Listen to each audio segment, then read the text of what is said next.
All right. What's going on TikTok? What's going on world? We got Monday, the day after Super Bowl Sunday, the day before Valentine's Day. Not a good week to lose weight. Maybe not. But that's why we're going to talk about today is how to get back on track fast, right? So you might be right in the middle of getting off track and staying off track. But ironically, or maybe it's not ironic, but part of being able to get back on track quickly with your plan is kind of how you go into being off track with your plan. So what it kind of comes down to is awareness, being aware of what's happening and understanding that we've got to take a step back here. We're not really just talking about weight loss. We're talking about mastering your weight. And so if we talk about weight mastery, we're talking about a much longer time frame, And so as soon as you start thinking in terms of mastering your weight, getting to your goal weight and living there for the rest of your life on your autopilot, that being the defined goal, instead of just losing weight, right? Because just losing weight has a much shorter time frame subconsciously. When we get into mastering our weight, we think in a much longer time frame.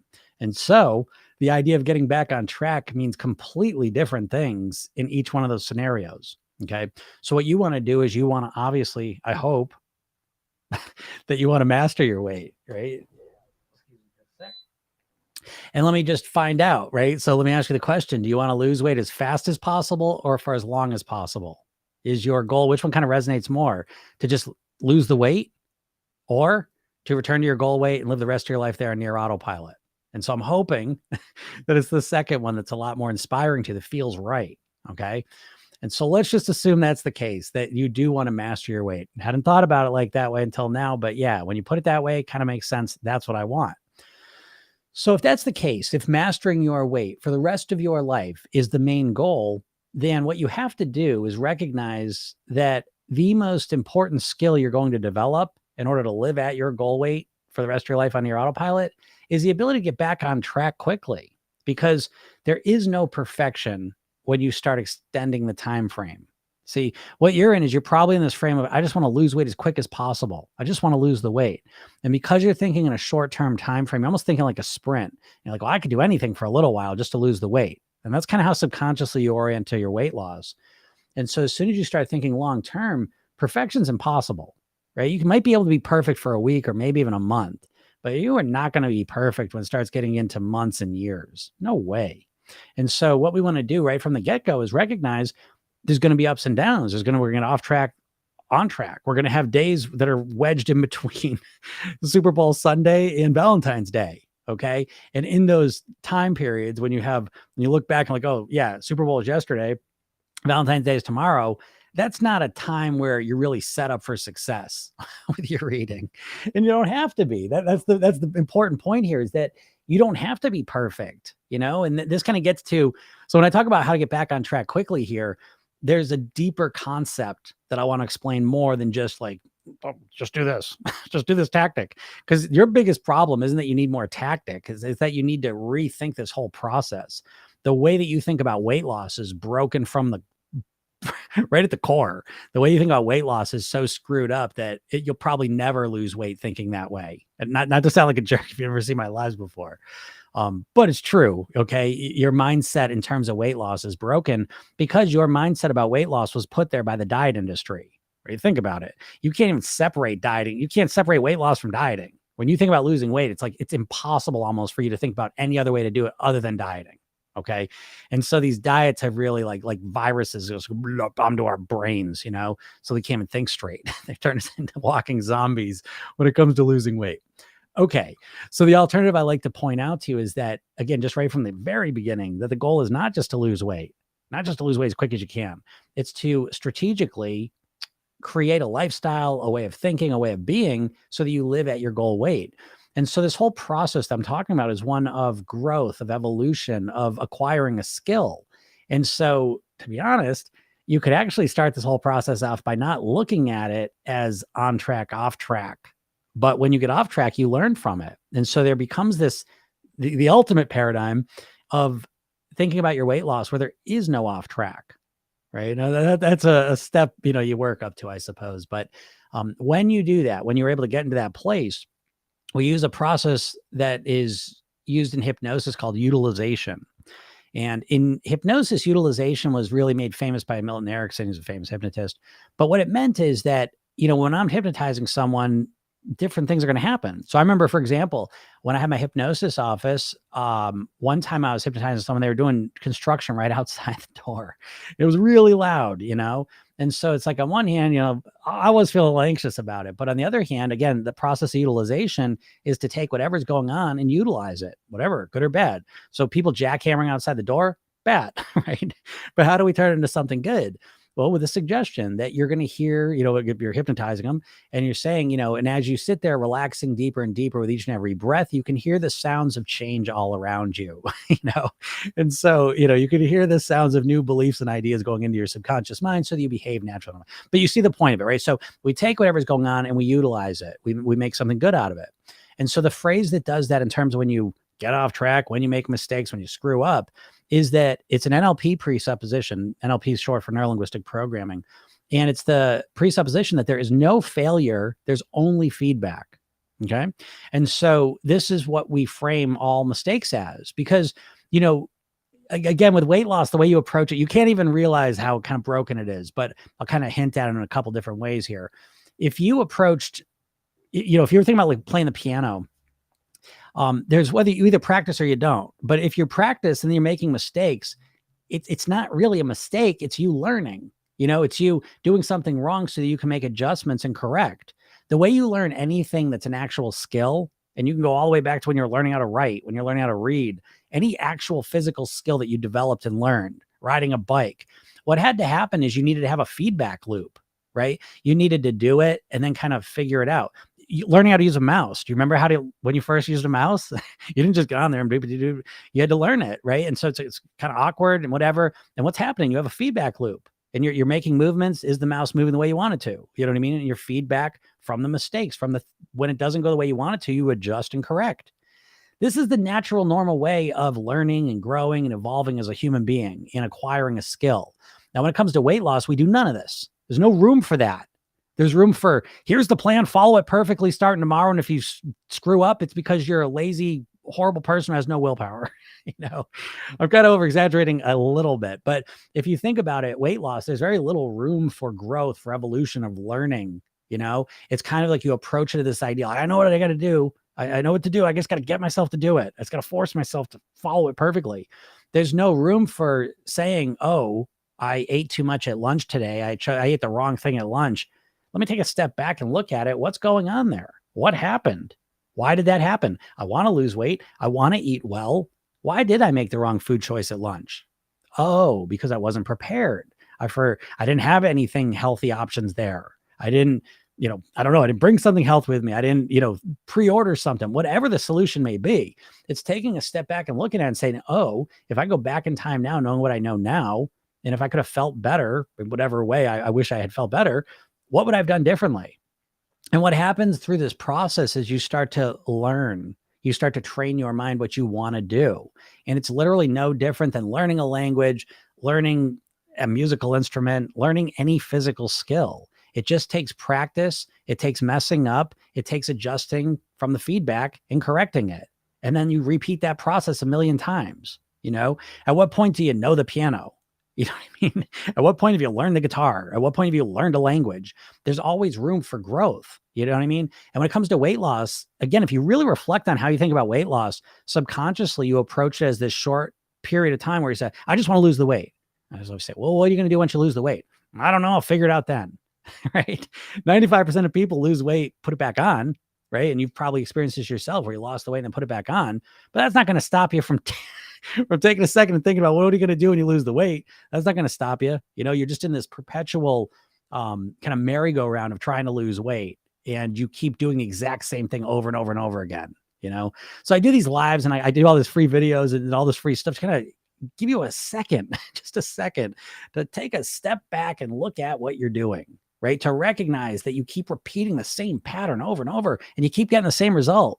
But the worst part of that is that you probably now feel you're probably caught in this hopeless state of feeling like no matter what I do, I can't lose the weight, And so the diets are so omnipresent when it comes to weight loss. Like I said, it's like diet and weight loss are almost synonymous. There's almost like no other alternative to lose weight that exists in a person's brain. And so if you believe that, if you think dieting is the only way to actually lose weight, and you've tried 50 diets 100 times, and it hasn't worked, it's natural to create this belief, well, no matter what I do, I can't lose weight. But it's because you don't realize there's other ways to lose weight. And again, it starts by changing your goal from losing, I just want to lose weight, to I want to live at my goal weight for the rest of my life on near autopilot. I want to live at my goal weight because I want to feel better, right? I want to look better. I want to be myself. I want to be the best version of me, right? I want to live a life that I was meant to live. I want to do the things that I was born to do, right? So this goal is much, much bigger than I just want to lose weight. I just want to lose weight, you know? So there's my first tip to you, right? Is start redefining what your goal is, because it's not just to lose weight. It's not enough motivation. Challenge me, right? You don't think that's true? I just want to lose the weight. You write that in the comments. Let me know if you think that's true, because why hasn't it worked? I mean, geez, you've been obsessed with it for decades at this point, I bet, right? And it's just not working. Right? Someone says, yeah, can you discuss bilateral thinking and adult consciousness? Bilateral thinking, what, between like the brain hemispheres? Someone says you give me motivation. Wow. Well, yeah, I'm glad you said that, by the way. Okay. So the motivation is the key part. Okay. So it's, you're sitting there thinking like, the problem is I can't lose weight. I'm sitting here telling you the first problem you got to overcome is that you're not even motivated to lose weight. Like, you don't want to lose weight. You wish you'd lose weight, right? 10 out of 10, you wish that you wake up tomorrow and start eating better and losing weight. I don't disagree with that. But you don't actually want to lose weight. Your want is how much energy and action you actually take to make it happen. And your want is probably around a 2, 3 out of 10. And so the first thing you got to do is get yourself congruently, genuinely motivated to want to lose weight. And let me give you an example of what real motivation would feel like. It's an unpleasant example, but it proves the point. If you imagine a kidnapper, imagine the person in your life that matters the most to you, the person you love the most in your life. Imagine they were kidnapped and the kidnapper said, if you don't lose weight in the next month, you're never going to see this person again. Okay. So in that situation, what's your want, right? In that situation, it's a 10. And because it's a 10, how easy would it be to lose weight that month? Really easy, you see? So I'm trying to tell you here that one of the things that diets have done to you is they have focused weight loss motivation primarily on how you look, right? Because every weight loss ad you've seen, and you've seen millions of them, it's all about the before and after picture. And so what's happening is the reason you're not really motivated to lose weight is because you're thinking, I just want to look better. And wanting to look better is what we call an extrinsic motivator. It's the weakest form of motivation. And it's the reason why you're not getting the goals, you're reaching the goals you want. Okay. Is that you're literally not motivated enough. And to be honest, you don't even know how to motivate yourself. Now, that's a whole other story. I tell you this not to bust your chops. I'm not here to make you feel bad. I'm here to, hopefully I want to inspire you, because the worst thing to me is when someone's in their mind, they're saying, no matter what I do, I can't lose weight. They feel completely powerless. And so what I want to do is come to you and say, it's because of the strategy you're following. The strategy you're following is complete horseshit. I mean, I can't put it any more clear. The diet strategy is complete horseshit because it's a tactic, right? Every diet is like, okay, count points, don't eat carbs, don't eat, intermittent fast. You know, it's always like this one tactic. And it's like, there's so much more to your weight. Your whole weight is that it has to be, it's this whole lifestyle thing. You know, it's got to be more than just how you're eating. You know, it's got to be bigger than that. And so it's a lifestyle piece. It's a mindset piece. You know, did she finish you off the other night? Nice. I'm going to block that person in a second. Hold on 1 second.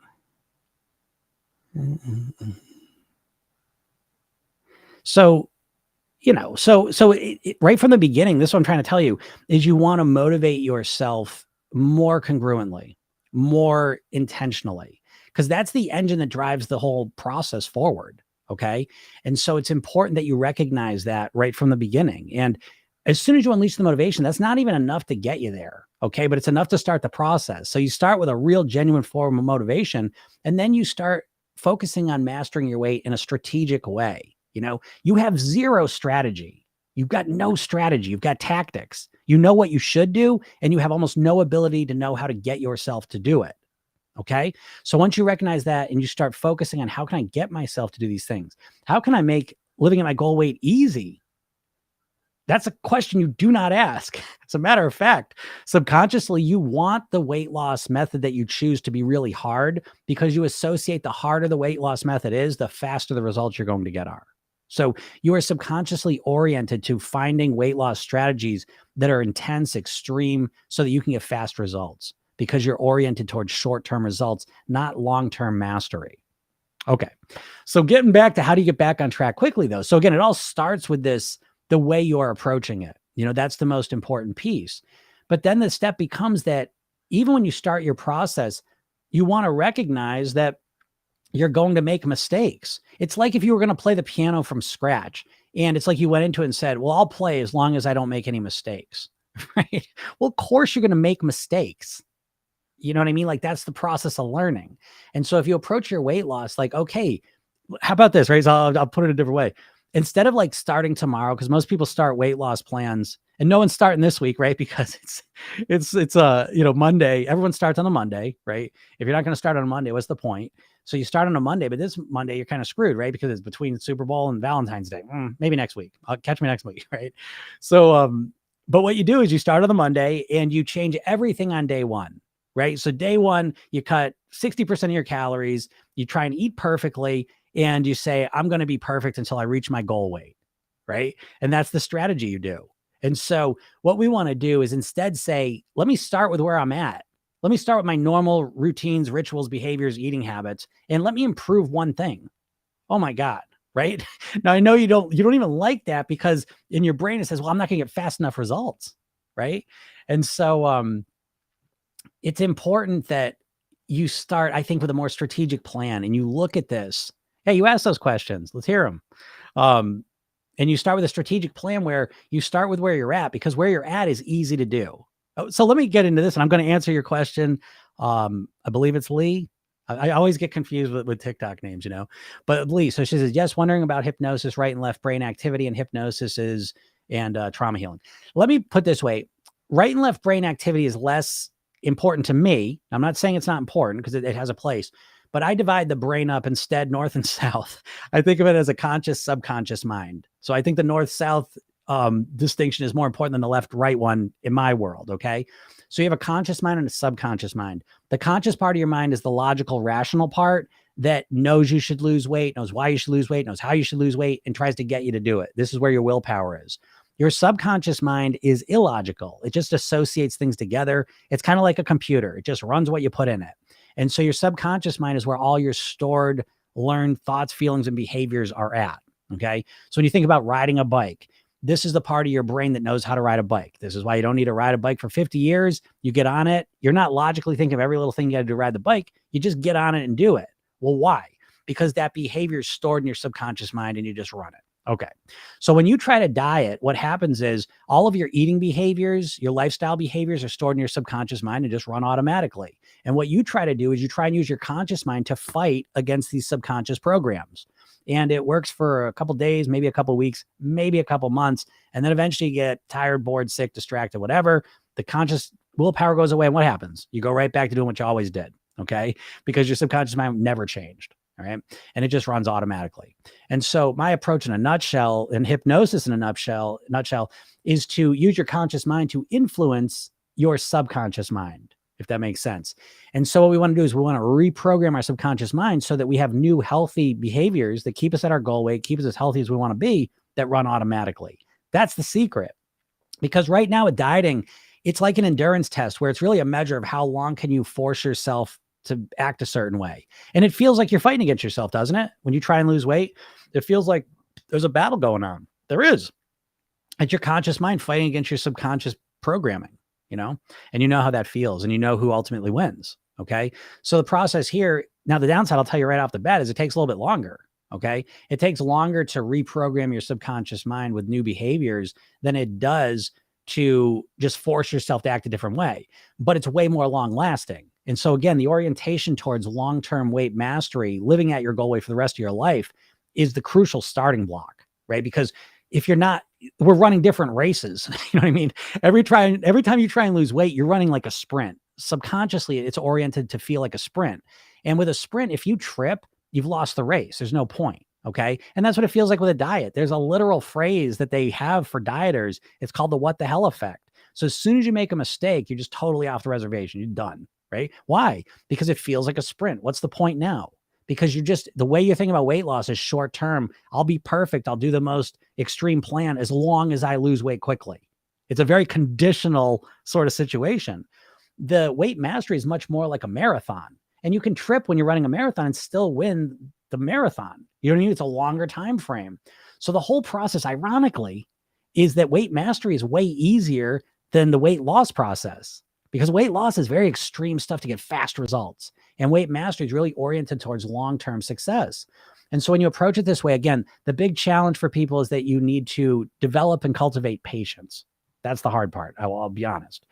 But if you can do that, right? And I'll tell you, how do you get patience? You look back at your life and you say, how long have I been obsessed trying to lose weight? And when you start getting the numbers of 10 years, 20 years, 30 years, 40 years, I've been at this, and I don't know shit. I don't know anything more now than I did 40 years ago before I started my first diet. That's kind of the first step to get you to a place that, okay, I'm fine, Jim, fine. I'm going to do it this way now because I don't know what to do. I just can't keep doing this, right? So usually people, when they start my program, it's kind of like, I hate to say it, but it's a program of last resort. I'm the hypnotist. No one starts with the hypnotist. They end up at the hypnotist, you know? So, you know, but you need to have kind of that realization, that come to Jesus moment, to say, you know what, the diet, it's just not working. But it's not you. It's not you, please. It's the diet mentality. I could talk for 5 hours about why diets are bad subconscious programming for your weight. Okay. I want to get a couple questions here, and please, anyone that has questions, feel free to ask them. I'll get into some of those. I stopped being active, started eating horrible, can't stop eating, and I'm rapidly gaining, and I don't know how.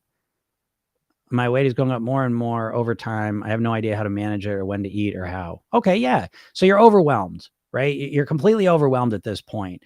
And so this again this is where people get into with the diet, because the diet requires you to have a lot of motivation, right? And here, tell me this isn't how how it works for you with the dieting, right? I've never met you before, but tell me if this sounds familiar, because I bet I know more about how you think about weight than you do. All right. But here, tell me if this sounds familiar. So 95% of the time that you've actually started a plan and even gotten any results at all, like even if you stuck with it for a couple of days, it's always triggered by a spontaneous pain-based event where you step on the scale, you see a picture of yourself, you catch your reflection, you go to the doctors, someone says something and you hear it, or the clothes don't fit anymore. And you get so upset that you say, oh my God, I don't care. I've got to do so. I've got to lose this weight. And in that state, you look for the most extreme plan because now you just want to lose the weight. And now you're really upset. You start this extreme plan and you follow it for a couple of days, and then you're feeling like shit and you haven't lost any weight yet and you can't keep it up. And you repeat that over and over and over again. You've repeated that probably 10, 20, 50 times in your life, right? Right. So it's like, and that's what you're waiting for. And so not only does that not work, but now in your head, you think you have to beat yourself up, because the only motivation you've ever felt that's worked, short of maybe if you got married one time, you're going to do a photo shoot, maybe there was occasionally like some positive, you know, something you were looking forward to, you want to look good for. But 95% of the time it's this pain-based thing where you get so upset and choose the extreme thing. And so that's how you're usually getting motivated. And then you try to recreate that. You don't even know how you got so motivated, but it was pain-based. So you're in your head and you're just beating yourself up 24 hours a day now, trying to motivate yourself through beating yourself up. And it's not working. You can't even get yourself to the point where you can even start. And this is because you're a smart person, right? So the reason you can't get started on a diet is not because you're lazy or you have no willpower. It's because you're smart, and your subconscious mind knows at this point, if you're in your 40s, 50s, 60s, at this point, your brain says, the diets don't work. Even when we lose the weight, we put it back on, and that's even worse than never losing it in the first place, you know? And so now you're at this place where it's like, I can't even get started. I know what to do. I know what I should do. I just can't get myself started. Okay. And so the first thing is you don't know what to do. You don't know how to motivate yourself. I know you don't. And you don't know what to do because you're sick of following other people's plans, right? How is someone just going to tell you not to eat carbs? Like that's such a blanket statement. You know what I mean? Like they don't know you. They don't know your lifestyle. They don't know your genetics. They don't know anything about you. And they're just going to give you a plan and you're supposed to follow it. Like it's such a crazy idea. You know, it's like your eating and your weight are the most personal things there are. It's like someone saying, oh, here's how you find a relationship. What? You don't know who I want. You have no idea what I want. And so this idea, but this is how desperate people get when it comes to the weight. And the other piece, and you've got to recognize this, and this is why the hypnosis is really important, that when you're thinking about weight at this point, this is cool stuff. I think this is fascinating stuff. So you've got two key nervous systems, right? You've got a sympathetic nervous system, which is your fight, flight, or freeze response. And you have your parasympathetic nervous system, your rest and digest one. And so when your fight or flight or freeze mode is activated, the blood goes from your brain out to your muscles so you can fight, flight, or freeze. Okay. When you're calm and relaxed, or your parasympathetic nervous system is activated, the blood goes back up to your brain. Now, the most energy intensive part of your brain is your prefrontal cortex, the part of you that makes you a human, where it's where all your logic, your creativity is, your ability to find solutions to situations. At this point, you've been struggling with your weight for so long that every time you literally have like diet trauma. So that it's all the emotion that's attached to the weight and the dieting and the trying to do it. And so every time you think about weight loss now, you're activating your sympathetic nervous system and you go into your very reactive, reflexive, reactionary mode. And you're not thinking as clearly as you can. You're thinking very emotionally. This is why you keep repeating the exact same process. Think about this. You're way too smart to keep getting stuck in this and keep doing the same thing. But if you take a step back and look at your weight loss, is that not true? Is it not true that you have done the exact freaking same thing for decades now? And there's no option of what else to do. A big part of that is because every time you think about your weight, it's from this sympathetic nervous system. So the hypnosis, one of the core things it does, I didn't have the words to describe this. I've been doing this for 20 years professionally. And I started with a hypnosis office. And the first thing I recognized instantly was that I was relaxing people. So whether the hypnosis worked or not, what I recognized instantly is that this was the most relaxing experience most people have had in their entire lives. More relaxing even than massages. Okay. Because their mind was completely relaxing. And I recognized that when they relaxed and thought about whatever it was we were working on, but a lot of times it was weight, all of a sudden they had new ideas, new realizations. And now I understand it's because they were using their full brain, because they were thinking about things from a calm, relaxed perspective when you're connected to who you truly are. Because I know all my clients are smart. Most of them are very successful professional people. And then they're struggling in this area of their life. So they get so frustrated. How can I be successful over here? Willpower over here, smart, intelligent, strategic over here. And then over here, I'm just spinning my wheels. What the hell's going on? This is why. It's because you're literally going into a traumatic state every time you think about weight loss now. And you're just spinning your wheels. It's very frazzled thinking, So as soon as you calm down, well, let's do this, right? Let's just take a second. Instead of just assuming, I just want to lose the weight, right? But because subconsciously, when you just keep thinking about losing the weight, you're referencing your overweight self. Okay. So that's why saying, I want to return to my goal weight and live the rest of my life there on near autopilot. It's not just semantics. It's literally how your subconscious mind envisions it. And there's a big difference between you thinking of yourself overweight as the person you don't like, who's struggling, and you don't want to be that, as opposed to giving yourself a more clear direction of who do you want to be? And so the videos that are always the most popular that I put out there they're really part of my program. So I have a program called Program Yourself Thin. The very first thing I teach people is the Program Yourself Thin technique, which is really the redo technique and the rehearsal technique. And we do them every night. It takes about a minute. But the rehearsal technique is simply what I do in all the most popular videos I have.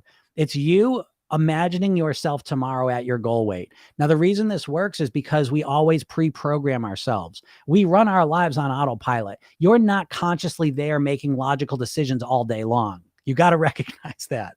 Again, you have to understand your mind, conscious, subconscious mind dynamic. It explains everything. And all of a sudden you'll have understanding where you have none right now. You just have frustration.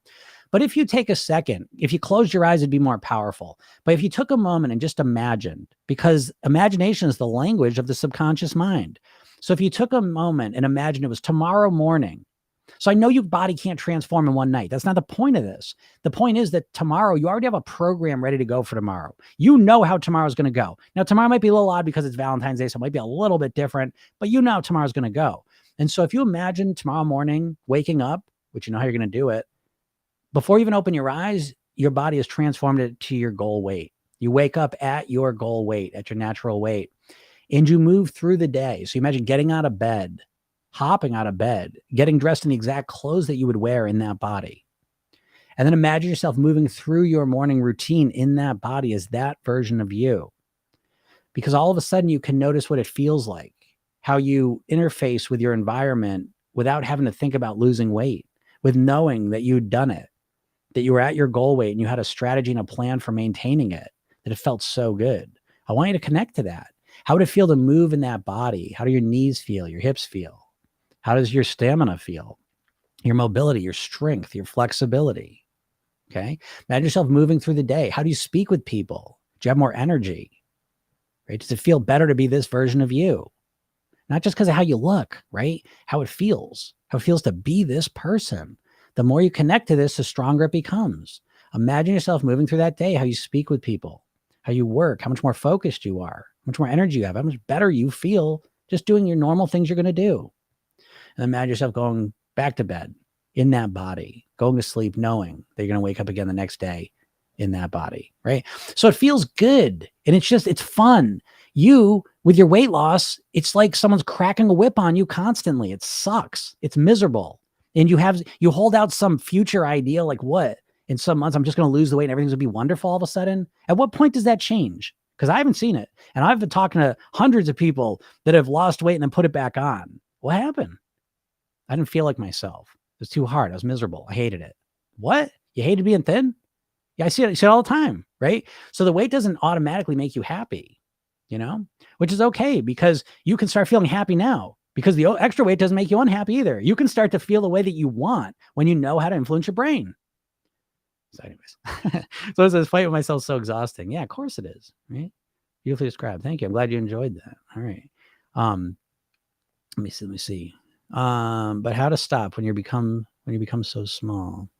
What, mentally small? Do you believe a diet based on genetics is real or is a myth? There are many different opinions.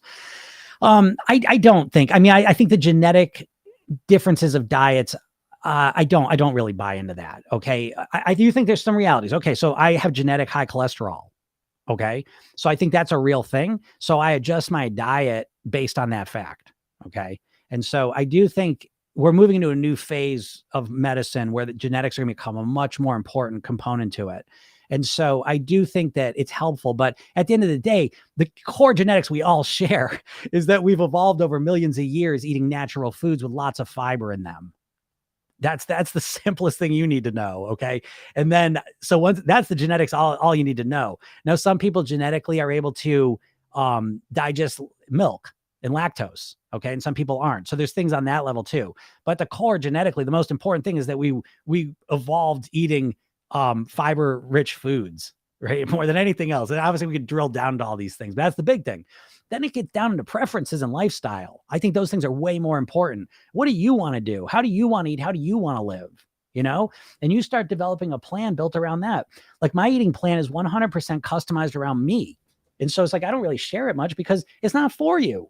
It's not for you. You don't like what I like. You don't live my lifestyle. So who cares? Now there's some fundamentals that would probably be valuable for you, but the actual specifics of what I'm doing, who gives a shit? That's my plan, but that's the attitude you want to have, is that this is your plan. This is your body, your happiness, your life. So you got to take control of it. You can't just expect someone's going to give you someone who's never met you, doesn't know anything about you, is going to give you some eating plan. Like it's a weird, right? It doesn't make any sense. I'm convinced I can't control my weight ever again because I messed up my body so bad. No way. Not true. I really don't believe that. Now, I definitely think it could be harder. Because what we're talking about now is hormonal signaling and stuff. And it bothers me. I was just thinking this yesterday because the worst hypnosis programming that makes you overweight usually comes from people that we think are helping us out. So the diets are number one in terms of really screwing up your thinking and screwing up your ability to manage your weight. But after that is things like The Biggest Loser, you know what I mean? Because it really reinforces this rapid weight loss thing. And then I think you got the back end too, because then they test all these Biggest Loser people and they find out that their leptin and ghrelin levels are all screwed up. Those are hormones that signal fullness and satiety and hunger. And, but I don't, so now people say, oh, well, no matter what I do, that's going to be impossible to keep the weight off, but that was a completely unnatural way to lose the weight in the first place. You know what I mean? Like it's kind of ridiculous. So I don't believe ever that you can screw up your body enough so that you can't control your weight. I definitely think there's challenges for people. I think if you're obese, for example, your leptin, you become like leptin resistant. Leptin's the one that lets you know when you eat that the hormones release say, okay, you've had enough. You're satisfied. And so with people that are obese, they become resistant to it, just like insulin resistance. And so there's a question of how much of that is, reversible and how much of that's like getting pickled. You know what I mean? Like if you pickle a cucumber, you can never turn it back into a cucumber. So there are these factors. There's no question about it. However, when the motivation is strong enough and the strategy is smart enough, you can have much more control. And I want to make this clear. I believe that weight mastery revolves around two things: action and acceptance. Okay. Because we live in a society where we constantly have perfect, burned into our brains. And so pretty much all of us at some point are going to have some acceptance and peace of who we are. I'm not going to look like Brad Pitt. You know what I mean? Like, I guess got to accept that at some point, and part of it is that I don't want to. And part of it is that I don't have those genetics or that lifestyle or whatever. Okay. So I think there is a level of acceptance with mastering your weight that sometimes you might have to let go of some fantasy you've been holding on in your mind. Sometimes that can be the worst curse we hold on to. And I think in this day and age where we're constantly have, perfection, thrown in our faces, that's something we want to recognize, and I'll give you an example. For many years, I was like, oh, I want to have six pack. I want a six pack abs. And I never did it. And I never got it. And then finally I realized, I was like, why don't I? I'm like, I master so much of my life, my weight and everything else. Why not the six pack? And then I thought to myself, I'm like, because I don't give a shit. I'm a married guy. My shirt's off 5 hours a year, at the beach. I don't give a shit. It's not worth it to me to put all that extra energy and to have a six pack for what? For what? It's again, back to wanting and wishing. I wish I had a six pack, 10 out of 10. Sure. I wish I woke up tomorrow with a six pack. Yep. But how much work do I want to put into it? 2 out of 10. I don't really give a shit. I don't care, and that's how a lot of people are. They don't really, like, I want to look like blah, blah, blah. I want to look like so-and-so. I want to look like that. Well, you're not probably, you probably don't really want to. And so it's nice to just accept that. It was nice that I don't care about a six pack. That was a very freeing moment for me. I don't care, it would be cool and I don't care. And it's like, oh, nice. Let that go, So I think a lot of people do have their weight, which gets into the idea of like, how do you decide your goal weight? Right. And again, if you really think about how you've decided your goal weight, it's probably some kind of arbitrary number that doesn't have a whole lot of meaning to you. I bet, happy to be alive is not genetic, only the brown fat. Yep. Can be small genetic. Yeah, exactly. My weight's different for me because of my history, and everyone keeps saying set point weight stuff. Listen, I'll tell you the biggest weight set point. The thing that's controlling your weight set point more than anything else, I believe, is psychological, and it's specifically your self-image. Okay. So in my program's for real. You know what I mean? I always say, like, I got the #1 weight mastery program in the world. Now, again, I think it's probably got the only weight mastery program in the world. But my program, the core of it in the middle is the 60-page workbook where it's these weight mastery blueprints. It's a mindset blueprint, lifestyle blueprint, eating blueprint. Now, I call these kind of pillars usually, but I think of them as a pyramid. The mindset's the core foundational piece, lifestyle's next, and then the eating's on top of it. But the mindset piece, the way we go through it, the very first thing is motivation. I take people through a motivation matrix. Level 1 is how to use pain and pleasure strategically, intentionally. And then it's the level 2 is intrinsic, extrinsic motivation. It's the literal science of motivation. There's a science of motivation out there. Yeah, you might want to learn it, right?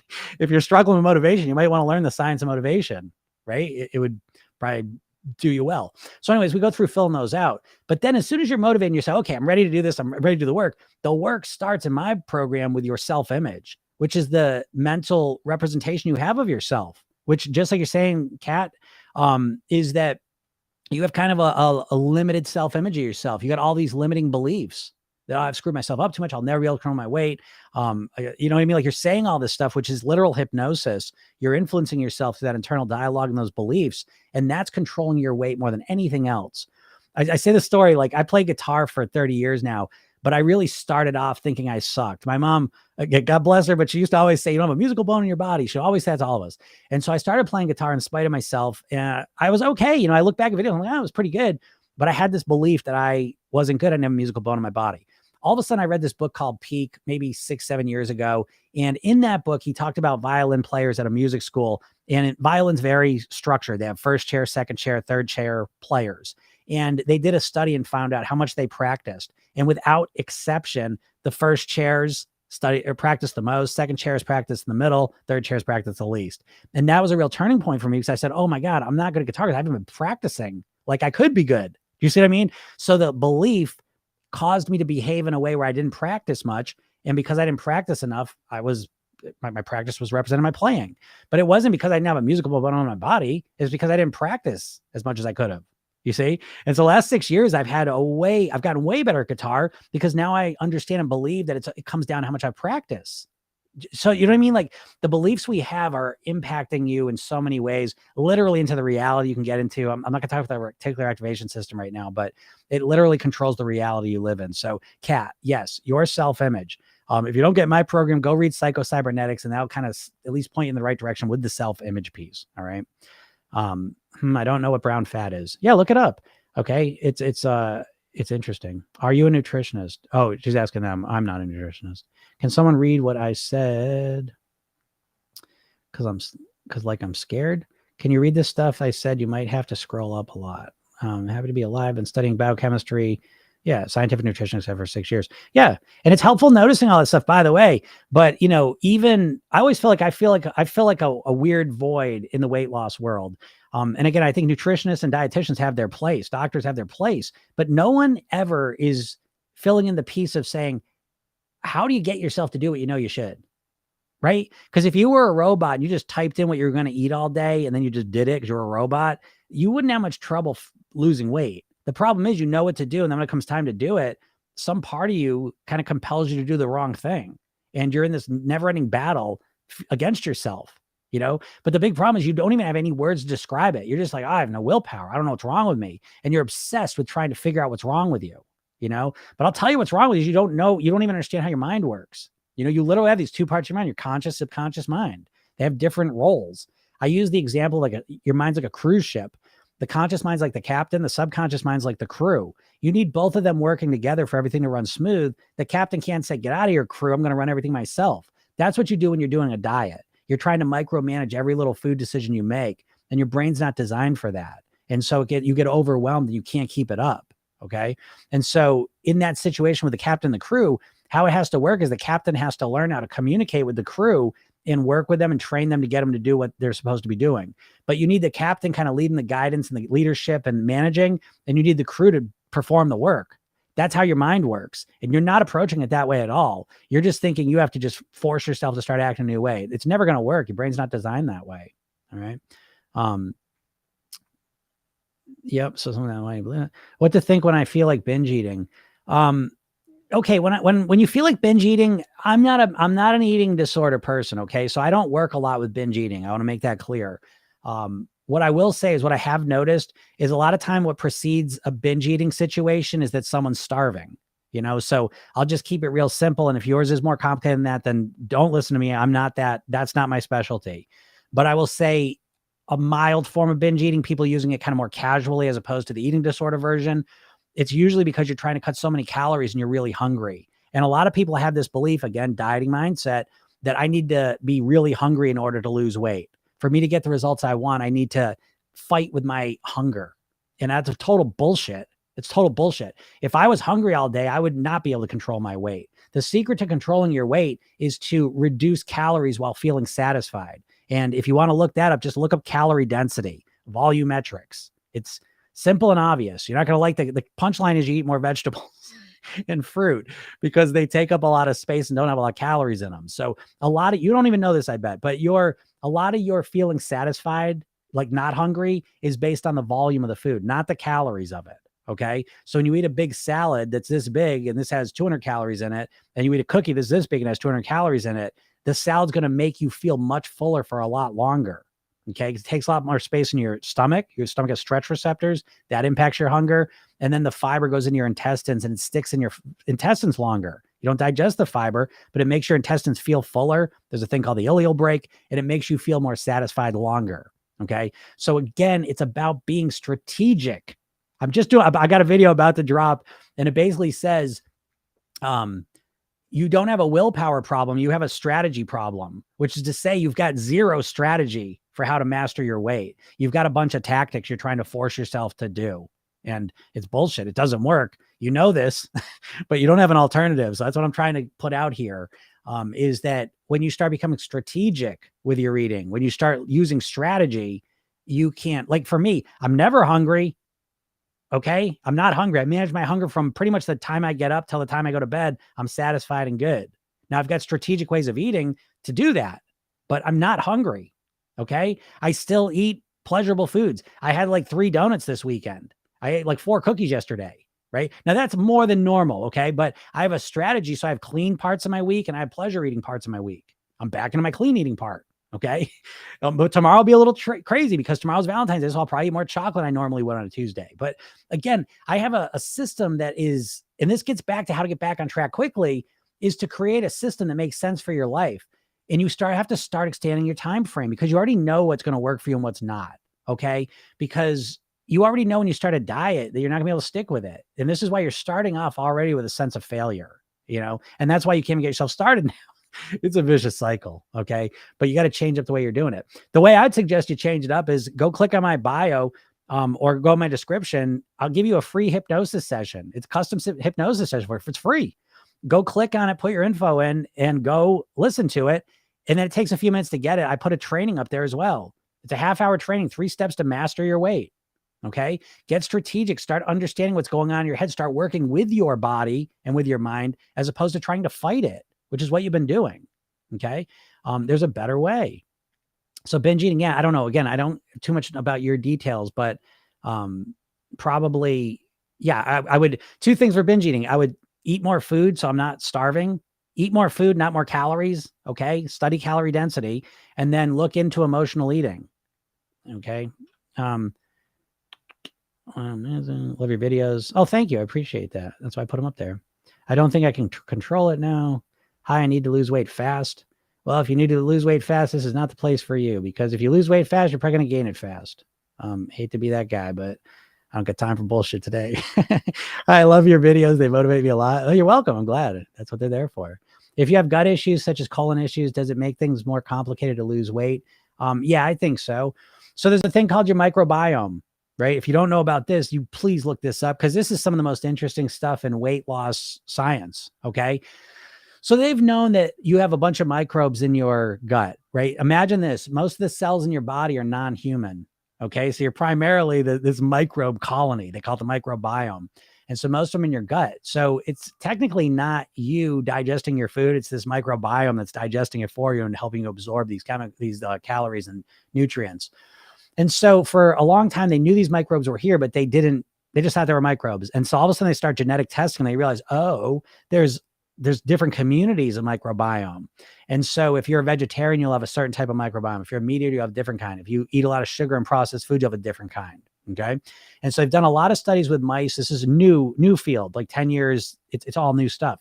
But what's crazy is with mice anyways, and it doesn't mean this is how humans are, but with mice, they've had obese mice and they've transplanted a thin mice's microbiome into the overweight mice, and feeding them overweight mice the same calories, they start losing weight because the microbiome is influencing how many calories are actually absorbed. All right. So I do believe that your gut health is important. I do. And I don't want to go in too much detail with that, but I want to take a step back and just make it simple. That if you start thinking about your body more holistically, again, this is another trick of the diet, is they get you to focus only on the weight, which isn't even inspiring to you. Your body and mind don't even want to lose weight. Do you understand that? You've been evolving over millions of years in a food scarce environment. So everything in your brain and body wants you to eat everything you can anytime you get a chance. So the idea of trying to motivate yourself to lose weight, it's not even motivating to you because your body and brain don't want to. This is why does eating a cookie feel so much better than eating a carrot? If you don't know the answer, you should know it, because if you don't know that, you can't be strategic with your weight mastery. And so the reason the cookie tastes better is because when you eat a cookie, it's got more calories in it. When you eat something that has a lot of calories in it, your brain knows this and it releases dopamine. And dopamine is what feels good. The good feeling you get from a cookie, the boring feeling you get from a carrot, the difference between them is the amount of dopamine that's released. Okay. So feeling good is literally dopamine, and it drives your behavior. And, it's not even about taste, by the way. You associate the taste with the calories, and so your brain releases the dopamine. But they've tested this with mice where they put tubes right in their stomach, put high calorie foods in there, and just putting in their stomach, their brain starts releasing dopamine. So that's what's going on. So when you start understanding your body in a holistic sense, you start to be able to make much more strategic decisions. But yeah, understanding the microbiome, understanding glucose levels, insulin, stuff going to your liver and how your body processes all these things. I think understanding that helps you to make better food choices. All right. But yeah, I think if you have an unhealthy gut, I do think that it's going to make it harder. I do, because it's not even just how it absorbs the food, but they're calling the microbiome like the second genome, meaning that it's influencing your behavior. So if you're eating lots of processed and sugar-rich foods, you've got a microbiome that exists on those foods, and it's influencing you to eat more of that food. Isn't that crazy? So again, there's a lot going on here. I always say people approach their weight loss, they think of it like a bank account, credits, debits, calories in, calories out. It's like way more like the stock market, not to freak you out, but it's like, it's a more complex undertaking. And I think this intuitively. I think you do, right? But there's so much more about weight loss than just like, oh, here's the plan. This is going to cut calories. Like, you know what I mean? Like, well, what about, how do I handle my emotions? So my program, the mindset piece, right? Because do you think you might change your mindset if you want to lose weight and keep it off for good? Do you think you might have to work on your mindset a bit? I hope so. But even if you say that, you probably don't have any definition. Well, what's my mindset? So my program, a mindset piece, is 6 categories. It's the motivation. So you know how to motivate yourself, not just like spontaneously get motivated, but to literally be able to sit here and motivate yourself, like run through a wall motivation level, and you can control that.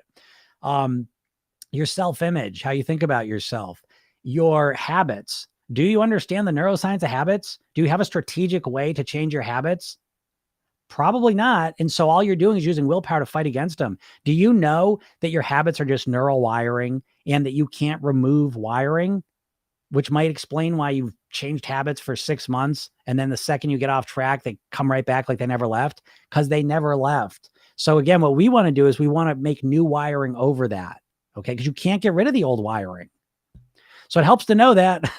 The next step is emotions, how to feel the emotions you want, how to deal with the emotions you don't want to feel without using food. Because right now, food's probably your number one way to feel the emotions you want and to deal with the emotions you don't want. Next step is thinking. Do you know how to think like a thin person? Probably not. So what is thinking? Well, it's your internal dialogue. It is solution versus problem-oriented mindsets. It's growth versus fixed mindsets. It's transformational grammar. There's just literally, we break it down into categories. And then the final piece is maintenance. Do you know how to maintain? Not when you reach your goal weight. Do you know how to maintain from day 1 to day 2, week 1 to week 2? Do you know? Do you know how to deal when times of stress come? Do you know how to live in the gray area? Probably not. And so when you learn this stuff, again, I'm not saying it's easy necessarily, but it's a plan that illuminates a whole bunch of stuff you've been struggling with, and you have no awareness of it. You just know the final result is I can't stick with anything. That's it. You have no granular understanding of what is going on the deeper levels here that's controlling your weight. And so how would you lose your weight? It's like if I sat you in front of a piano and I just said, okay, learn the piano. Huh? Yeah, just hit the right keys, hit them in the right order. Just come on, man. You know what I mean? Like, you're not learning that on your own. It's no way. You need to understand the deeper understandings of it. And then once you learn that, it's like, oh, okay, now I get it. Oh, let me work on this. Oh, I don't feel motivated. Okay, let me look. It's like having an understanding of how to influence it. You think that might make a difference? Right? So I used to be extremely underweight, and now I have like an ingrained fear to lose weight again. Oh, okay. But again, this is, I'm not gonna say this totally fixes it, but this does get to the point of where you think about just losing weight as opposed to, I want to live at my goal weight. I get a lot of this because like if I did a video right now, it's like, how thin do you want to be? Now, again, when I say thin, it's how thin and healthy do you want to be? So, but people with eating disorders find this, and I start, oh, I just want to be as thin as possible. I want to be dead. I want to be in the hospital. I want to be so thin. And it's like, again, I'm not speaking to that mindset. It's not my specialty. However, it does reveal that a lot of people, their goal weight doesn't have much meaning. It's just some arbitrary number, and so someone who's struggling with eating disorders, just wants to be as thin as possible. But why? There's not a lot of meaning and context to that. Well, that's my disorder. Okay. But what we're talking about here is, what do you want to weigh and why? And so hopefully there's a self-image component to it. Who do you want to be? What kind of energy levels do you want? How do you want to feel about yourself? How do you want to live your life? You know what I mean? Like we want to give it more context and meaning, you know? And so right now, yeah, I mean, you're worried about losing weight because it's probably just, I just want to be thin. I just want to be thin. The weight is a means to an end. The weight doesn't make you happy by itself. It's how you do it. It's the process, the path you walk. Okay. And so to me, it's like you want to take your weight loss and wrap it in personal development.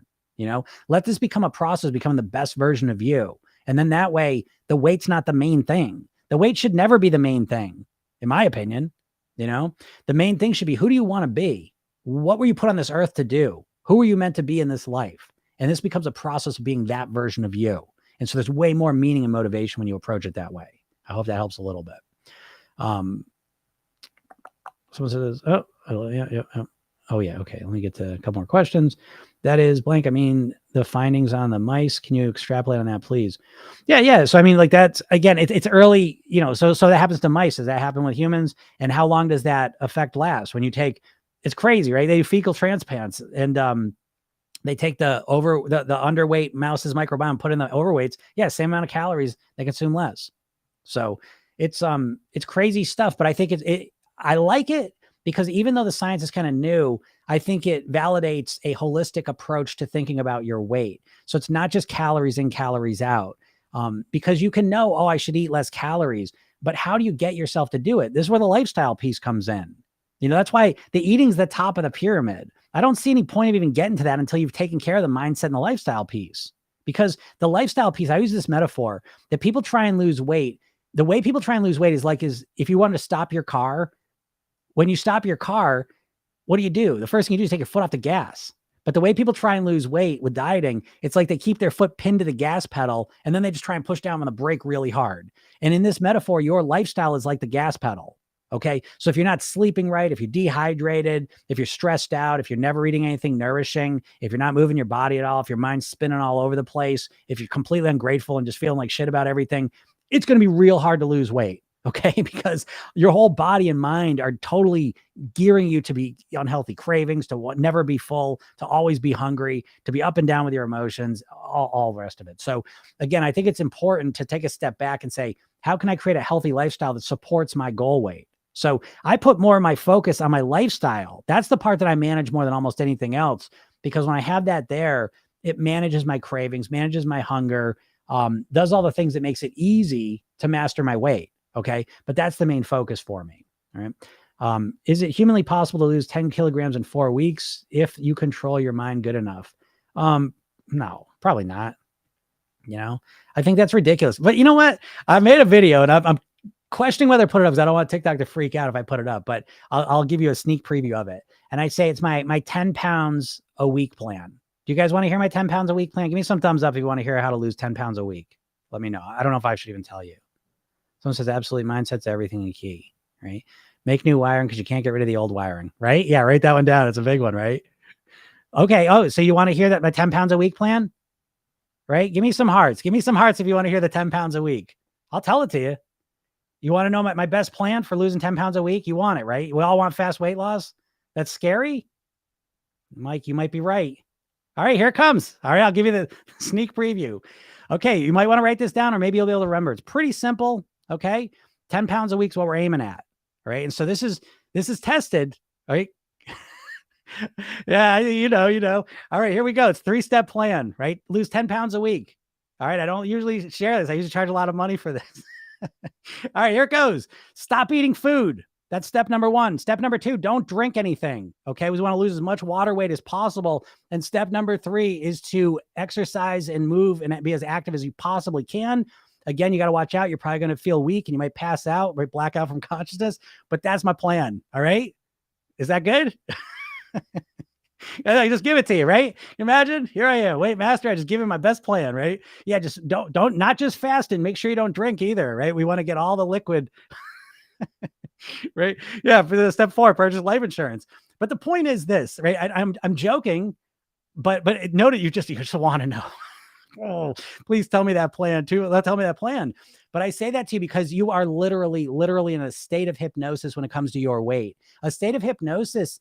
It's not that you're like a, drive fast. It's a drive fast. There's a name for it, right? It's like, oh, why would you do that? What would be the goal to do that?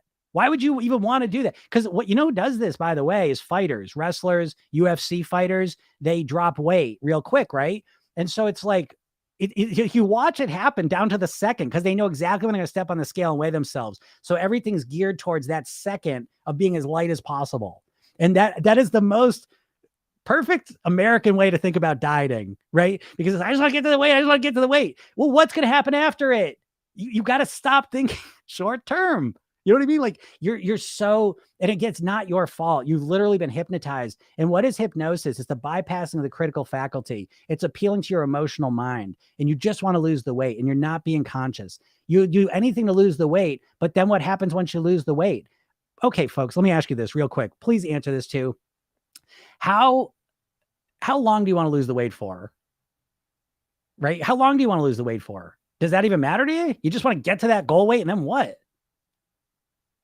And let me ask you this. How long have you been trying to lose weight for? How long have you been struggling with your weight? Please be honest, okay? And this isn't a judgmental thing, but it's to prove a point. But please write down, how long? Yeah, forever. Okay, that sounds like a great plan. Yeah. Before summer, all right. 25 years. Yeah. Working on the weight for 25 years, right? Because when I ask this question to people, I'm usually getting 20, 30, 40 years. How could you be working on this for so long and you're no further along? 15 years, 25 years. Do you have any clue of how to actually motivate yourself? Do you have any plan that you're working consistently? It's not. What happens is you get into spurts, you wing it, and you have these bursts, these little sprints that end up going nowhere. Yeah. 15 years. Yeah, exactly. Because I tried dieting instead of lifestyle change. You know what I mean? Like that. Thank you. Because the first step is awareness. Yeah, a lot of trauma. I'm sure there are reasons why, but it's about recognizing what the reasons are, taking a step back. Yeah, I lost 25 and then gained 15 back. And how does that make you feel? Are you just glad you lost the 25? Are you focused on how you lost the 25 and you just keep talking about that and thinking about that like some guy whose glory days were in high school? No, you just feel like shit now that you gained the 15 back, don't you? The 25 lost has completely disappeared from your mind. And now you're obsessed with how you gain the 15 back and you're terrified you're going to gain the next 10 pounds back. Is that accurate, Pam? And again, I'm not being, I don't want to come off here as aggressive or rude. I say this because we're so trapped in this mindset of thinking short-term results. It is that, yeah, you lose it and you gain it back, which isn't even a problem, by the way. Okay, folks, if you lose some weight and then you gain some back, it's not a problem if you say, okay, wait, what's going on here? Let me strategize. Let me figure what's going on. But what's happening is as soon as the weight starts coming back, you start to go into panic mode. And again, that panic mode is sympathetic nervous activation, where you're very reflexive and scared and you're not thinking clearly and you don't know what to do. And that's kind of where you get stuck at. All right. So my approach, ironically, it's hypnotic based, but it's actually more logical. Okay. Because there's a conscious, subconscious mind. So it's about influencing the subconscious mind, but it's doing it in a very logical way. Okay. Okay, great. So actually I've been doing well this year, down 7 so far, inspired by your thinking. Very good. So at least I'm not tooting my own horn, but let's be honest. I mean, what I'm talking about here is pretty rare, right? I mean, there's not very many people talking about this mindset piece, this holistic approach to mastering your weight.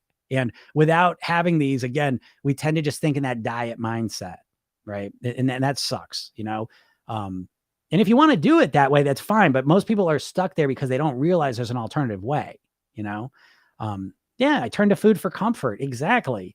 You know, because what's happening emotionally, and again, I could talk about all these in way detail, but I just kind of scan over them. But what's going on with the emotional eating real quick is that subconsciously you associate the food with feeling some good emotions. It could be, I use food to relax. I work hard all day and I use food as a reward to treat myself. And so it's whatever emotional connection you have.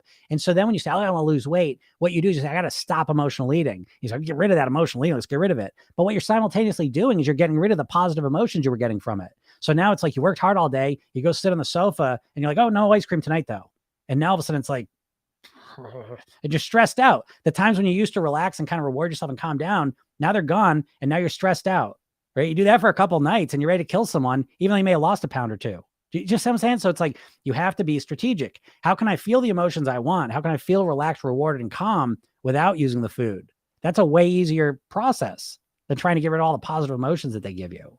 You know, when eating emotionally, I almost go into a trance. Yeah. All of your eating's in a trance. You're a trance creature, folks. You're not consciously, listen, the most conscious people are probably like Buddhist monks. They dedicate their entire lives to being conscious and aware and mindful. And in order to do that, they eliminate everything from their lives. You're not going to be a mindful person. You can be more mindful, but you're not designed to be a mindful person. You're designed to be you're designed to run on autopilot.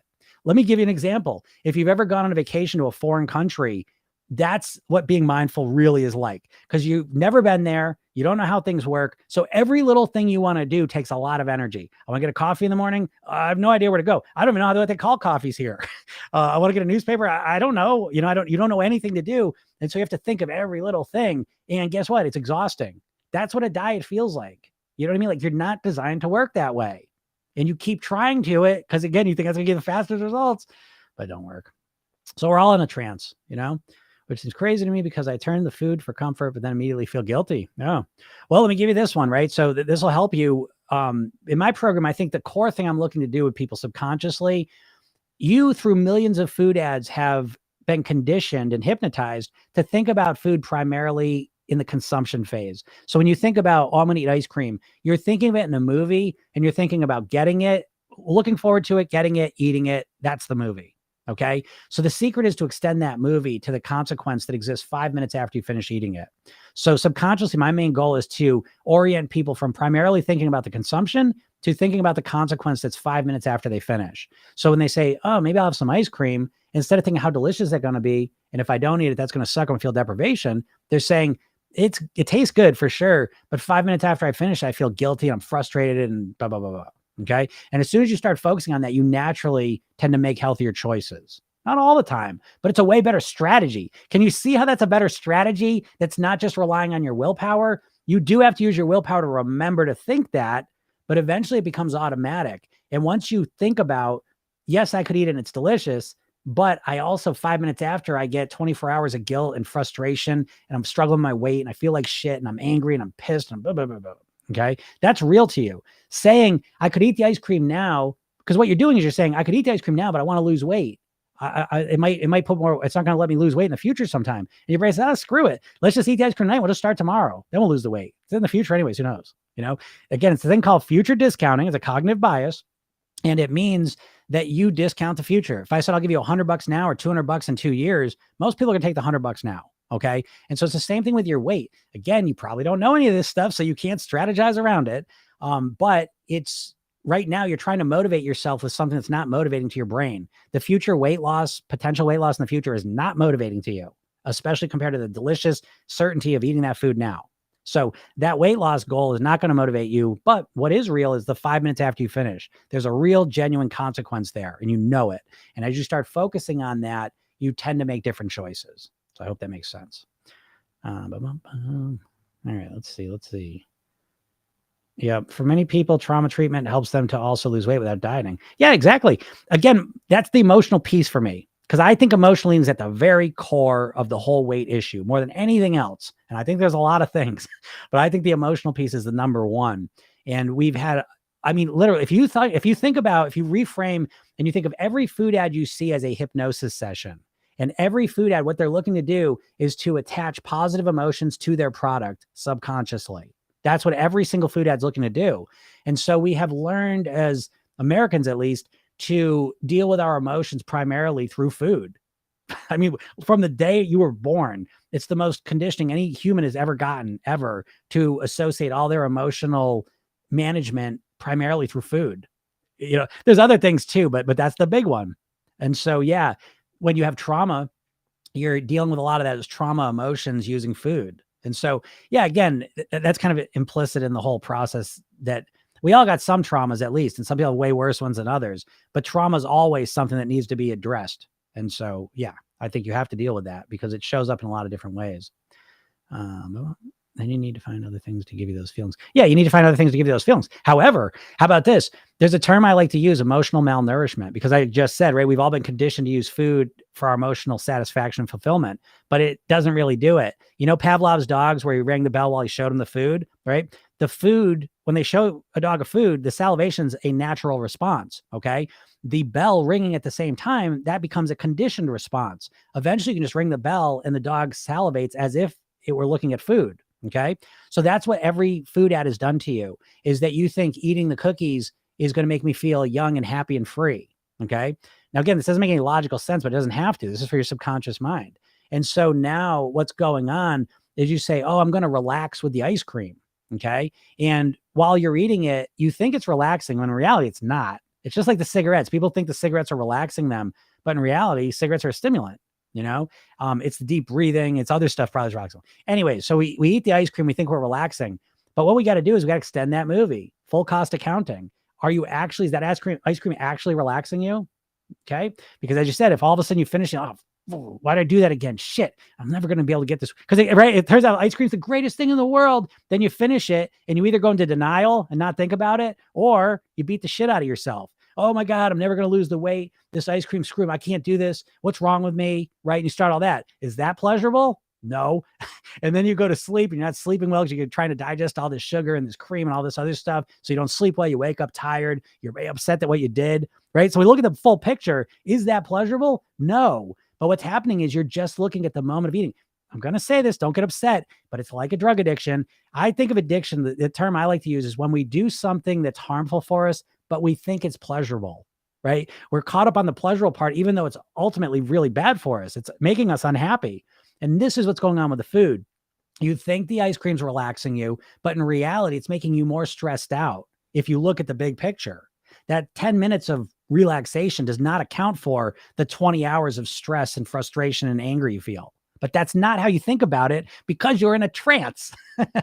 So you're already hypnotized. There's no way of getting around it. You're not going to not hypnotize yourself. You're a hypnotic being. Okay. So the only chance you have, in my opinion, of really mastering your weight is to learn how to program your subconscious mind, which is why in my program, the very first thing you learn is the program yourself then technique. It's a 1 to 2 minute technique you do at night to program your subconscious mind. It's a self-hypnotic programming technique. You're already doing it. So I'm not teaching you how to hypnotize yourself.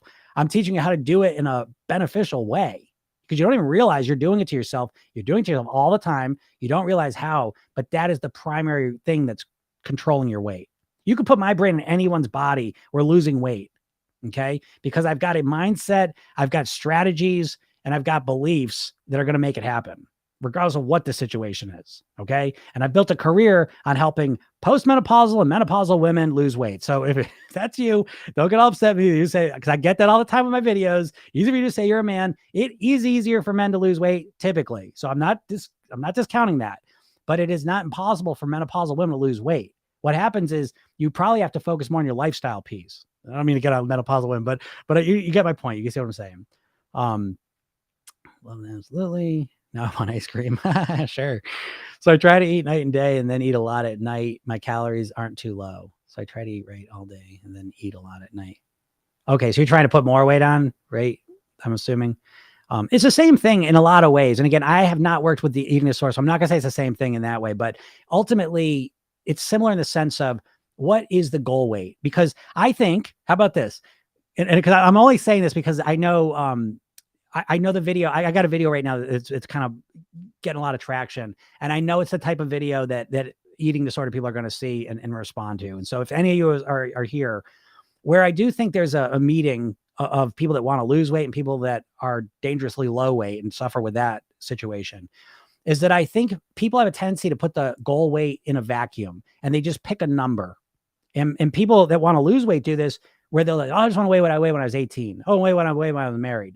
And they just pick an arbitrary number, sort of. Well, why?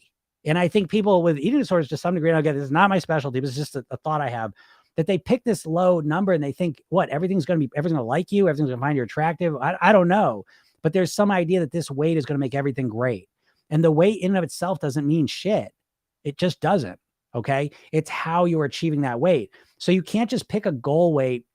So for people that want to lose weight, you can't just pick a number that's the lowest number that you think you should be. You've got to take into account that you have to live a lifestyle in order to achieve that weight. You've got to take that into account because, pick whatever weight you want and how you're going to do it. You got to eat carrots and drink water all day. Well, I don't want to do that. It's a shitty quality of life. So you've got to crank that. I don't want to live that way. And you've got to crank up your goal weight. You need to make your goal weight truly congruent. And those of you with eating disorders, you need to do the same thing. Don't tell me you just want to weigh the lowest. Don't tell me you want to be in the hospital, because I know that creates stress in you, stress with your relationships. It doesn't give you the pleasure and the happiness that you thought being that weight was going to do. I know it doesn't. So again, it's about what weight will make me the healthiest, the happiest, and give me the best quality of life. We need to give that goal weight concept more meaning. It can't just be this number. Oh, well, that's what she weighs. That's what I should weigh. You know what I mean? Like, that's just completely disassociating from our bodies in the whole process. Okay. There's more going on here. Again, personal development. Who do you want to be? What is the best version of you? And that's how you're going to get to a better spot. All right. Focus on body fat more than body weight. Yeah, sure. And I think that's true. Again, but it's up to you. So if you're a person, I get people all the time who say, oh, I don't care about my weight is, I just want to be healthy. Great. My definition of thin is your goal weight. And your goal weight is the weight that makes you the healthiest, happiest, and gives you the best quality of life. That's up for you to decide. How could I sit here and tell, oh, you should weigh this? BMI chart says you should weigh this. Well, maybe you don't want to weigh the BMI chart thing. Fine. It's like, I used to be a binge drinker. And so I didn't identify as an alcoholic. I didn't want to stop drinking. I wanted to manage my alcohol. And so I knew in my head, I don't want to stop drinking. I knew that. And so I didn't. I had to have the courage. Sounds weird to say. I had the courage to say, I don't want to stop drinking. I want to manage my alcohol better. And that's where I'm at now. I never get drunk. Okay. That's what felt congruent. That's my decision. You can decide whatever weight you want, but you got to decide the weight that resonates with you and has meaning to you. You know what I mean? Like, that's going to kick you off on your process in a much more effective way than just saying, oh, doctor said I should weigh this. BMI chart should weigh this. Oh, this actress weighs this. You know what I mean? It doesn't have the meaning. That's my thought. But so, yeah, if you want to focus on body fat more than body weight, great. That's your choice. It's your choice. You get to decide whatever you want. That's what I think, That's why we say my main rule in my program, I say this a million times, is there's no right or wrong. There's only what works for you. You get to choose whatever you want to do. This is your life, your body, and you're going to choose what you want to do anyways. So you might as well broadcast that and put that out front. You're going to do what you want to do. So get crystal clear on what you want to do and why. Bring some depth to it, some understanding, some congruence to it. All right. That's what's going to make the difference for you. I think the biggest difference. All right. Maybe you're eating too low on calories. How can I stop binge eating in the evening? I eat okay during the day, but go crazy after 8. That's everyone's biggest challenge. Typically, that was my biggest challenge. What I will say to you real quick is that I would suggest starting to think holistically. I get a lot of people that say, everything's going great with my eating until I get to the afternoon and the night. And I said, well, what are you eating breakfast and lunch? Nothing. I said, well, that's going great. So how do you want to eat in the afternoon and the evening? I don't want to eat anything. You know what I mean? And so again, when I was just talking about my 10 pounds a week plan, it's the same thing. So, notice that the best way I think to stop eating at night is to probably eat some more nourishment before that. Okay. That's what I did. When I want to stop eating, one of the things I did a bunch of things, but one thing is I ate a little bit more at dinner. And so it wasn't a complete cutting of calories what I ate at night. It was a trading off. I ate more at dinner to satisfy I got used to not eating at night. I hope that helps out. But thinking holistically can be really helpful. Saying, are we going to talk about this? Oh, about the binge eating? Oh, wait. I think I wanted to see that. I think if you're talking about the binge eating at night, is that what you guys want me to talk about? Identity, the reason, anxiety, low calories during the day. I'm a very picky eater, but I still try to eat better. Any tips? Yeah, I mean, I think, again, understanding nutrition on the most basic of levels is, I really think like natural, unprocessed foods. If you can gear yourself in that direction, fruits, vegetables, greens, nuts, grains that are just a couple steps removed. The more natural you can get, I feel like you can't go wrong. I'm not a nutrition expert in any sense of the way, but I've got like the core concepts down, pretty well. And so the big one I look for is fiber. Literally everything we ate throughout history was encased in fiber, and now what the last 50 years, 70 years, what's happened, the biggest shift in our foods ever in history, bigger than moving from hunter-gatherer to farming, the biggest shift was the processing of foods. And the biggest thing we do with processing of foods is we strip the fiber out because fiber doesn't process well. And so now we're consuming calories that have no fiber. And so what that means is that without fiber, the calories are absorbed very quickly, right? There's nothing to slow down the absorption, and we absorb a lot more of the calories, right? So when you eat vegetables and you eat fiber-rich foods, the calories are binded to the fiber. And so it's a slower absorption. And a lot of those calories are binded to the fiber and just pass right through without ever being absorbed. Right. And so this solves a lot of problems, right? This is what gets to the core of type 2 diabetes, right? Is that we're consuming foods that are spiking our glucose levels that they have never in history have we had to deal with this. Your body has no ability to manage spikes in glucose like we get now. Okay. So, that's what I try to do as much as possible. I want to, and I think about it this way, which allows me to eat that way. I'm not just trying to cut calories. I have a more context. By the way, so if you want to listen, I do a podcast, Program Yourself Thin, and you can go, it's on all the platforms, but I literally just did a podcast the other day about what to eat to lose weight. If you're wondering about how to eat, I would definitely listen to that, because what's happening is you're always given the one tactic. That's a diet strategy where they give you the one tactic to focus on, because again, well, just stop eating carbs. Well, that sounds simple, right? They've simplified it down to one simple thing, just stop eating carbs. But the reality of just stop eating carbs is very difficult. So they just minimize it. You know what I mean? And so it's important that you have some context to what you're doing here. It's very helpful in getting yourself to change how you're eating. So listen to that podcast. It's a lot of context, not a lot of science mumbo jumbo stuff, not that, but just context to make it make sense in your mind in a way that makes you want to eat that way, right? How to get myself to eat fruits, even if my mind tell me to eat junk food. Well, okay, here's another one. Again, I like to give people choices. The big problem, the big challenge we all have because of diet hypnosis is that you approach your weight loss with an all or nothing mindset. And so I always tell people, instead of being all or nothing, you want to be all or something. Instead of being black or white, you want to live in that gray area.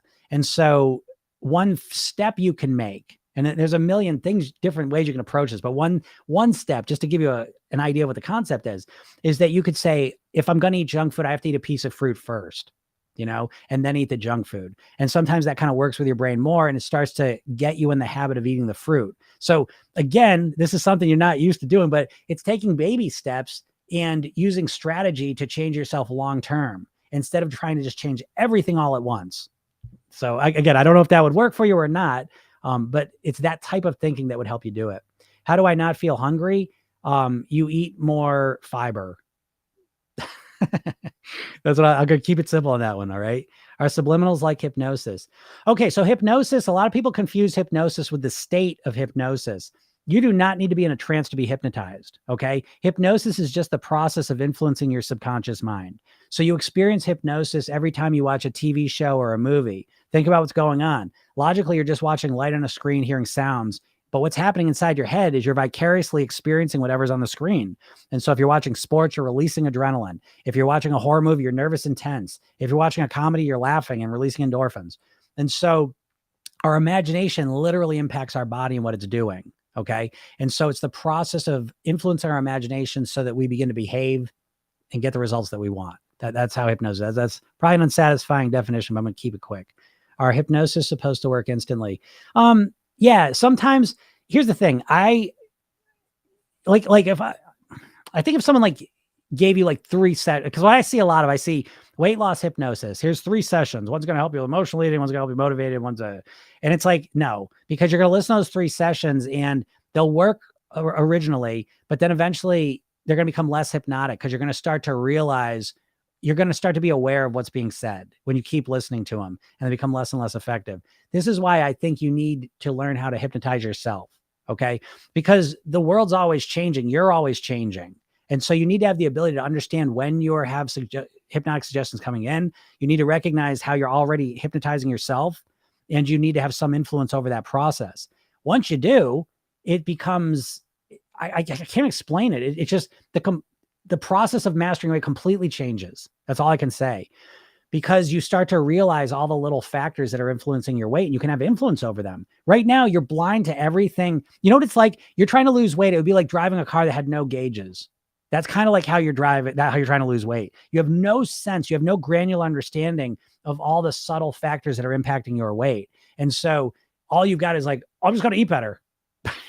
It's like your eating is like, it's the flower on the plant. You know what I mean? Like it started with a seed, it started with the soil, it started with the sun, it started with the water, grew into a plant, started getting some leaves, finally turned to a flower. And now you're saying, I don't like the flower. I'm going to cut flower off. Well, problem is it was a process that happened before that. You have no sense of what that process is. And so you have no ability to change it. Well, once you understand how to change that process, it becomes very obvious, how to do it. So again, listen, go go to my bio, click on that link, go sign up for that free hypnosis session because you'll get to experience what hypnosis feels like. And it's a good experience. I use hypnosis. Listen, in my program, there's over 100 hypnosis sessions. So I'm not saying hypnosis doesn't work, but I think it's best used as a supplement, as a supplement to your own hypnotizing yourself. Because when you hypnotize yourself, it's specific and it's exact to your situation, which is very important. Because the primary thing that's driving your eating is environmental subconscious cues. Notice your eating runs patterns, right? You're not like overeating at 9 a.m, right? You know what I mean? Like there's patterns to it. It's happening at night. It's happening in the afternoon. There's all patterns to it. It's very subconsciously oriented by the environment.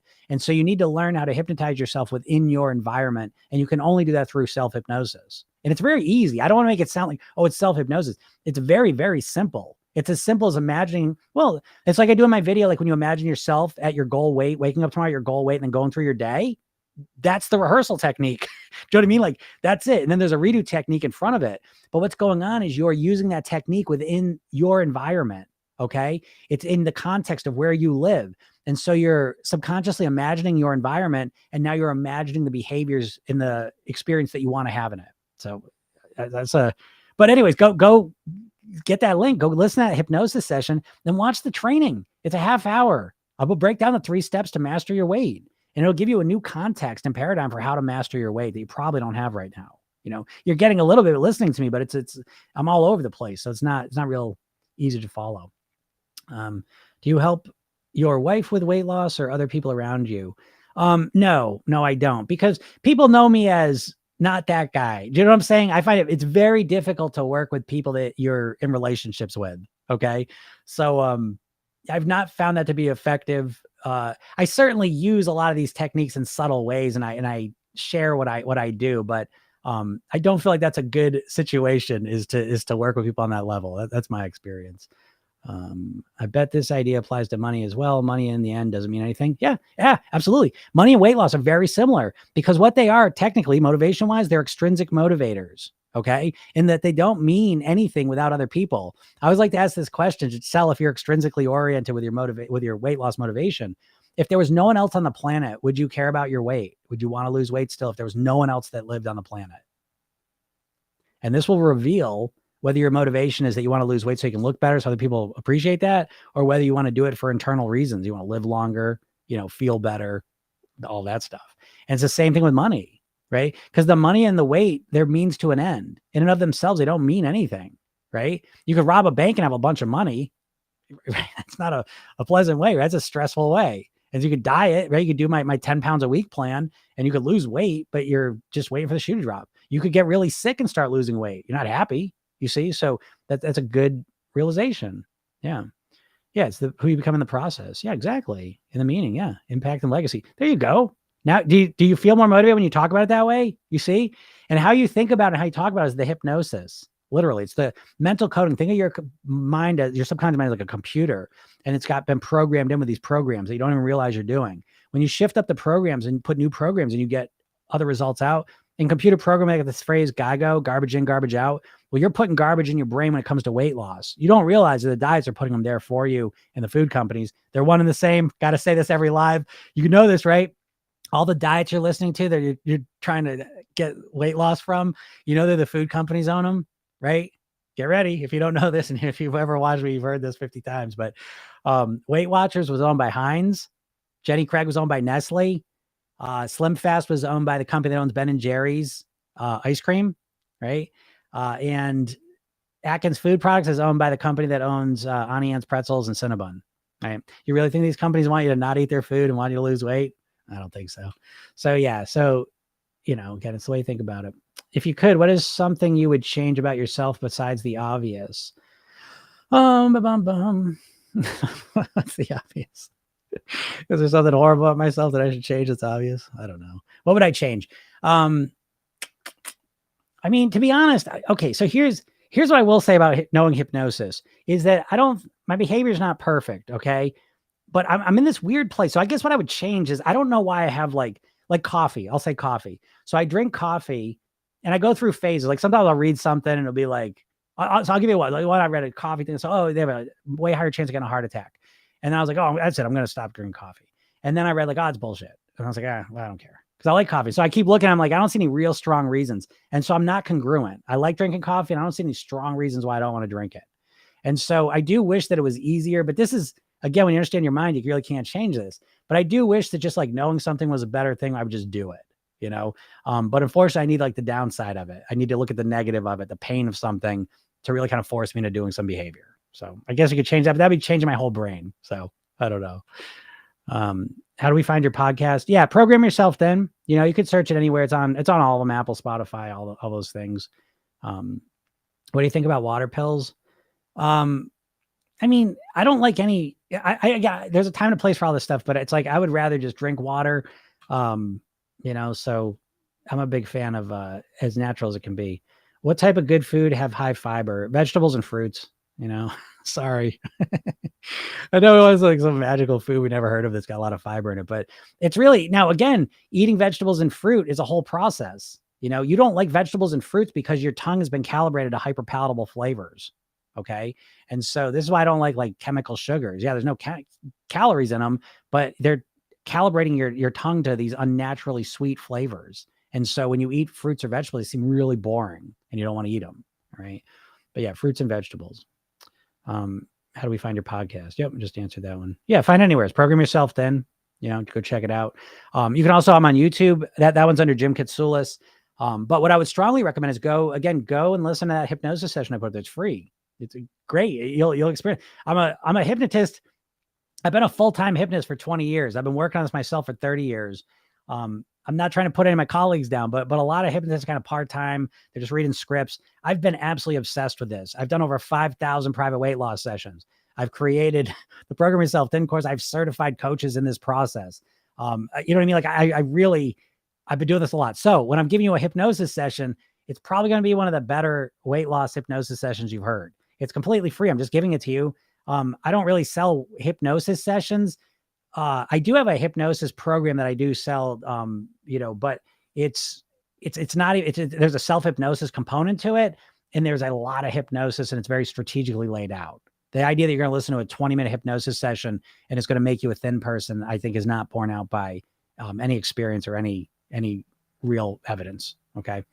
But anyways, yeah. So go listen to that and then go watch the training. And then on top of that, by the way, once you opt in there, every day I email you coaching and positive support to help you along your journey. Right. So it's like, again, my mission in life is to help as many people as possible live at their goal weight. Right. And so that's why I reorganized my whole business last fall. I've been doing a lot of private coaching and I love doing it. Very lucrative, but it was not helping me reach that goal. So again, I restructured things and, that's why I do these lives all the time. I make the videos all the time, do the podcast, all this stuff for free, you know, because I really want to help you. So yeah, hypnotist for 30 years. Yeah. And so, yeah, you just move along and you learn new stuff. Never stop learning. You know what I mean? Reading 50 books a year for the last, 10 years anyways. And before that, I read a ton of books. So yeah, go check it out. It's a hypnosis session too. It's just audio. Okay. But yeah, go check it out and listen to it and then notice how you feel. All right. Now, don't measure it against, did I listen to the session and lose 20 pounds this week? You know what I mean? Like, notice the subtle things. How does it affect me the next day? How's it affecting my thinking? How I'm approaching this whole process? Because again, I'm telling you that the process of mastering your weight is more of reinforcement. It's not about just knowing what to do and then you just do it. People make the mistake of thinking that information is behavior, but it's not. Think about how you write with your hand, right? You know everything there is to write with your hand, right? If you want to write with your hand, you don't need to go get a book, How to Write with My Left Hand. What do you need to do? Even though you know everything about writing, what do you need to do? You need to practice it. You need to reinforce it, put it in your muscle memory. Same thing with your weight loss. You know what you should eat and what you should do, but you need to practice those ways of thinking and behaving. You need to install them. And you're not just going to learn this and then just do it. It's a process of practicing it. That's the reality. And no one ever talks about because they just want to sell you the bullshit of wicked fast weight loss. Right. That's what everyone wants to sell. And, I'd make a $1 billion if I did that. I could do that. No problem, but I would never do that because it's bullshit. It's just not real. So again, people they're so conditioned to just think they're just chasing shortcuts. You spend 40 years chasing weight loss shortcuts. Just invest the energy into mastering this. You're going to be way better off. You're going to be way happier you did. You're going to get way better results. All right. So, all right, go listen to that session. I'll talk to you all soon, everyone. Thank you so much. Have a great day.